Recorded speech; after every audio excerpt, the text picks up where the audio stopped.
Oke, assalamualaikum. Halo para manusia santuy, gimana kabar kalian? Semoga sehat dan selalu santuy.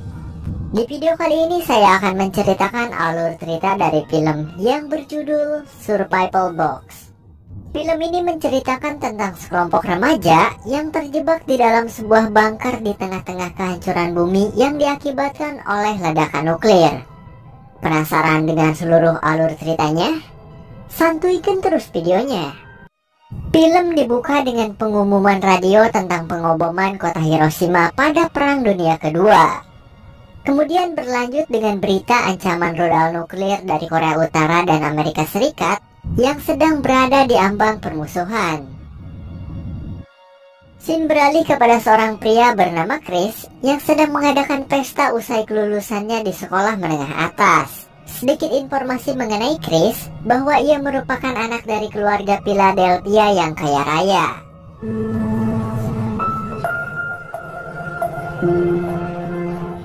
Chris berjalan masuk ke dalam rumahnya lalu bertemu dengan seorang temannya yang bernama Kit. Di sana ia sedang melihat berita dari tweet Presiden Donald Trump yang memberikan sindiran kepada Presiden Korea Utara mengenai senjata nuklir miliknya yang dianggap paling kuat dan tak lama lagi akan segera ia luncurkan. Di sisi lain, seorang pria bernama Josh sedang mengobrol bersama kekasihnya yaitu Camilla. Kemudian Chris datang meminta Josh untuk foto bersama karena ibunya menginginkan hal itu.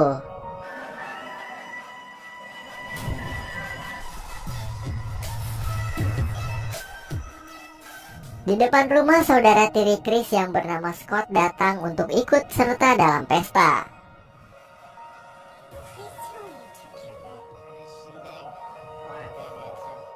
Kemudian Chris mengajak dua orang temannya lagi yaitu Amy dan Travis untuk segera bergabung dalam pesta yang digelar di sebuah bunker di ruang bawah tanah rumah miliknya. Semua orang turun ke sana termasuk Kit yang selalu menyendiri. Semuanya berjalan dengan lancar seperti yang diharapkan. Hingga akhirnya pesta pun berakhir dan semua orang telah pulang ke rumahnya kecuali Josh, Chris, Scott, Travis, Amy, Camilla, dan Kit. Scott yang masih mabuk berusaha membuat Camilla yang sedang murung karena kematian ibunya untuk tersenyum, namun sayangnya ia malah membuatnya marah. Shut up, Scott. What? I mean, you're hot, but like, would it kill you to smile? Tak lama setelah itu, Ben mendapat perintah dari ibunya Chris untuk segera memberitahu anak-anak bahwa mereka harus membersihkan tempat tersebut dalam 10 menit sebelum mereka keluar dari sana. We'll play like that. 10 minutes. Namun karena tidak mendengarkan perkataan dari Ben, akhirnya tak lama setelah itu lampu di tempat tersebut mati dengan sendirinya.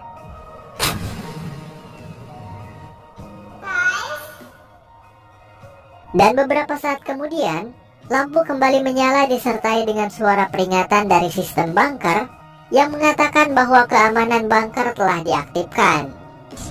Security protocols 1 through 33. Scott yang merasa ketakutan langsung menuju ke pintu untuk segera keluar dari sana. Namun ia dihentikan oleh Chris dan Josh karena untuk berjaga-jaga bila mana nuklir yang diberitakan sebelumnya telah diluncurkan pada malam itu. You'll want to wave hits like a rain, Josh, just in case. Okay? Oksigen untuk ruangan telah diaktifkan. Chris berusaha mencari siaran radio sementara Kit mencoba untuk menghubungi keluarga di rumah, namun sayangnya tidak satu pun dari panggilannya yang dapat terhubung. Hari pertama mereka semua nampak depresi dengan keadaan. Travis masih tetap menggunakan alat bantu bernapas karena penyakit asma yang dideritanya. Kemudian mereka semua berunding untuk menyelesaikan masalah persediaan sumber daya untuk bertahan hidup di sana. Setelah diperkirakan, Chris mengatakan bahwa setidaknya mereka akan bisa bertahan di dalam bunker tersebut selama 8-9 bulan ke depan. Hingga akhirnya mereka memperdebatkan soal dampak dari ledakan nuklir, yang dimana Kit berpositif thinking bahwa ledakannya hanya berdampak pada lokal atau hanya menghancurkan kurang lebih 3 pulau saja. Namun itu hanya opini positif dari Kit, dan mereka tidak tahu apa yang sebenarnya terjadi di luar sana. Sampai akhirnya Scott mendapat sebuah pesan dari ibunya dari Dubai yang membuatnya merasa yakin untuk segera pergi keluar dari sana. World's still out there. Ketika hendak keluar, Scott mendapat sindiran keras dari Camilla. Josh mengatakan bahwa pesan tersebut hanya terlambat sampai kepadanya, dan itu tidak membuktikan bahwa dunia masih aman seperti biasa. Line text doesn't prove anything. Maybe a satellite bouncing off delayed signals doesn't prove that. Hingga akhirnya Scott merasa emosi kepada Camilla, namun dihentikan oleh Kit dengan pistolnya. Kit sendiri menemukan pistol tersebut di lemari ruangan bagian belakang.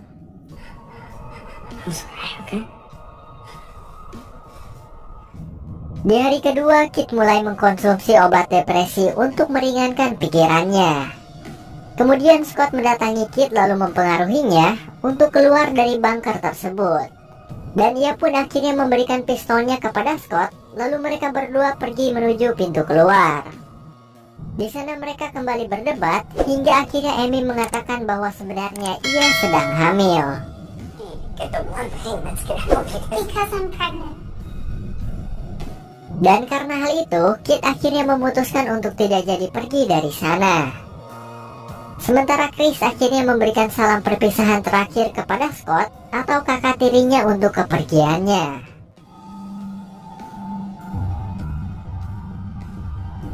Di hari ke-11 mereka pun mulai mengatur persediaan sumber daya pangan untuk 8 bulan ke depan.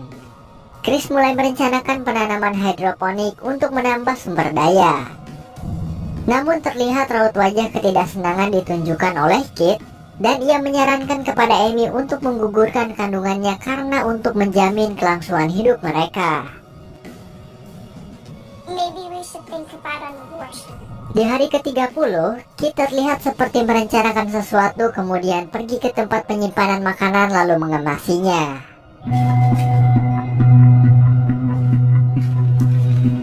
Aksi Kit pada saat itu diketahui oleh Camilla, dan di pagi harinya ia pun melapor kepada Chris dan Josh serta Travis. She was taking food, Josh. I know what I saw. Di salah satu ruangan, Chris kembali mencari siaran radio untuk meminta pertolongan kepada siapapun yang masih bertahan hidup di luar. Hingga akhirnya mereka melihat monitor CCTV yang telah terpasang di luar bunker. Terlihat Scott ternyata masih hidup, namun kulit wajahnya nampak lumpuh akibat radiasi. Ia juga menuliskan sebuah pesan di detik-detik akhir kematiannya. Chris yang melihat kondisi dari saudara tirinya itu merasa sedih dan memutuskan pergi keluar untuk menemuinya.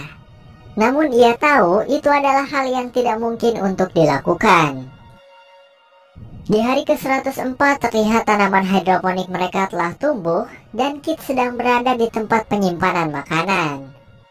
Chris yang melihatnya tidak berpikir panjang dan langsung membenturkan kepala Kit karena teringat perkataan Camilla tentang dirinya yang telah mencuri makanan di malam hari.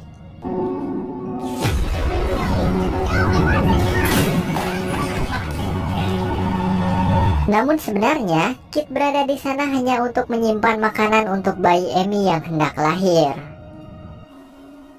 Your baby. Karena merasa bersalah, akhirnya Chris menjumpai Kit di ruangan Amy. I'm sorry. Setelah itu Kit menemui Camilla untuk meminta maaf dan mengatakan yang sebenarnya bahwa dirinya tidak pernah berniat untuk mencuri.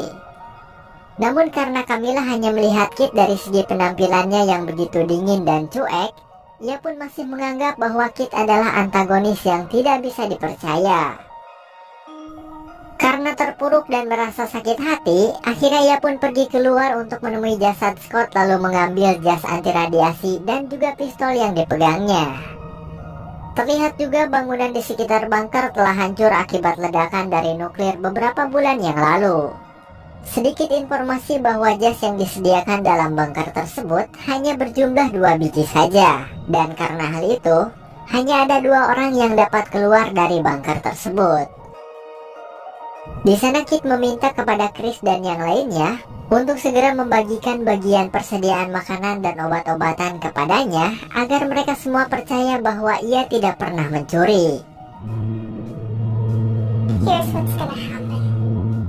Dan setelah diperdebatkan, akhirnya Chris mau tidak mau harus menyerahkan bagian untuk Kit. That's what you want. Divide this stuff. Di hari ke-217 persediaan oksigen hanya tersisa sekitar 22% saja. Nampak keadaan di luar diperlihatkan dari sudut pandang Josh yang sedang berlari di tengah-tengah kehancuran dunia yang diakibatkan oleh ledakan nuklir. Tidak ada bangunan yang utuh apalagi tersisa di sana. Di hari ke-240, mereka mendapat saluran radio dari tim evakuasi yang sedang mencari korban selamat pasca ledakan nuklir.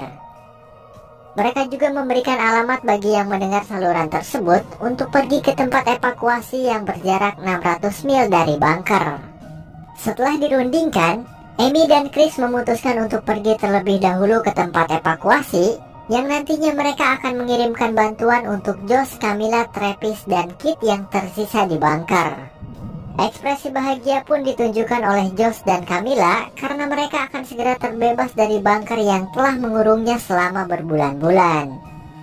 Chris telah selesai mengemasi barang-barangnya, dan ketika Amy hendak pergi, ia merasakan sakit yang amat hebat dari perut menandakan bayinya akan segera lahir. Dan mereka pun membantu Amy melakukan persalinan di tempat tersebut kecuali Kit yang hanya mengintip dari kejauhan. Setelah melahirkan bayinya, Chris dan yang lainnya merasa terpukul karena ternyata Amy telah meninggal. Kemudian Chris menulis sebuah surat untuk dibaca oleh Josh, Camilla, Travis, dan Kit yang berisikan ucapan selamat tinggal karena Chris akan pergi keluar untuk menguburkan jasad Amy.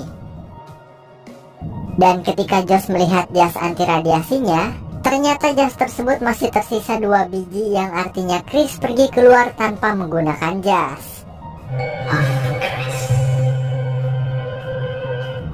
Bersamaan dengan itu, penyakit asma yang diderita oleh Travis semakin parah.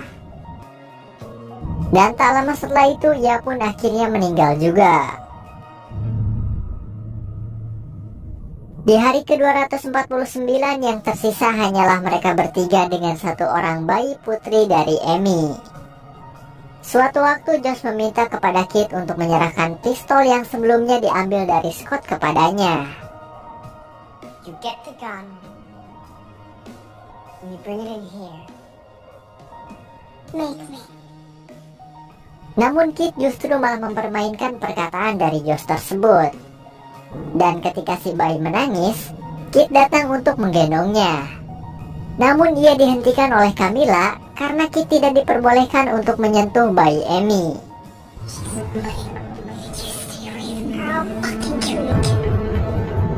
Hingga akhirnya Kit mengambil pistolnya untuk merencanakan perbuatan jahat kepada Camilla.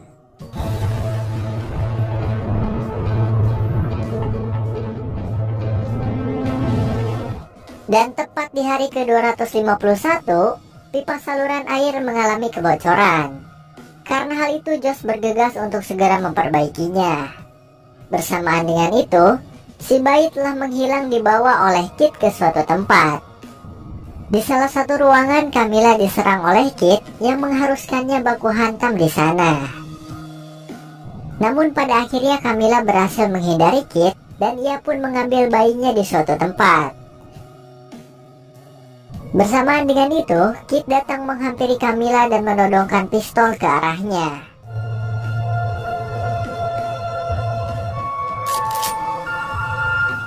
Beruntungnya Josh datang tepat waktu dan berusaha menenangkan Kit yang ternyata ia hanya ingin menggendong si bayi. Camilla pun akhirnya menyerahkan bayinya kepada Kit untuk ia gendong.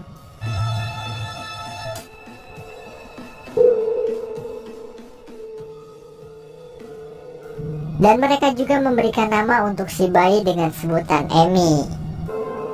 We're going to call her Amy.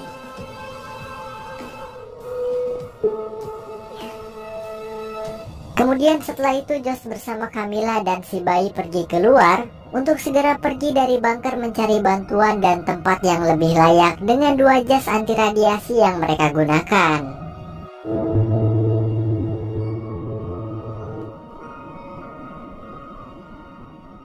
Sementara Kit telah merelakan si bayi dan ia memutuskan untuk menetap di sana.